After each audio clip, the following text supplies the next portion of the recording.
Head lines आपने जानी। यहाँ आपको अहम खबर देंगे। ईरान और अमेरिका के दरमियान मुफाहमती याददाश्त पर दस्तखत हो गए हैं। अहम खबर दे रहे हैं आपको, अमेरिका ने ईरान के साथ MOU पर दस्तखत कर दिए।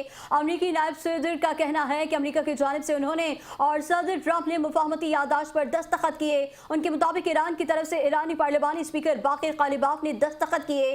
अमेरिकी अहदेदार ने तस्दीक की कि मुआहदे पर दस्तखत सदर ट्रंप और नायब सदर ने किए हैं। अमेरिकी अहदेदार के मुताबिक ईरान की जानिब से पार्लिमानी स्पीकर बाकिर कालिबाफ ने दस्तखत किए। अमेरिकी मीडिया के मुताबिक मुआहदे पर दस्तखत की रस्मी तकरीब जुम्मे को जनेवा में मुनक्किद होगी। अमेरिकी अहदेदार के मुताबिक डील के तहत अमेरिकी नाकाबंदी और आबनाए हुर्मुज़ की बंदिश फौरी खत्म होगी। आबनाए हुर्मुज़ में आमदोरफ्त पहले ही तेज हो गई है। अमेरिकी अहदेदार का कहना है कि आबनाए हुर्मुज़ में आमदोरफ्त पहले ही तेज हो चुकी है। अमेरिका और ईरान के दरमियान मुफाहमती याददाश्त पर दस्तखत हो गए हैं। अमेरिका ने ईरान के साथ MOUs पर दस्तखत कर दिए हैं।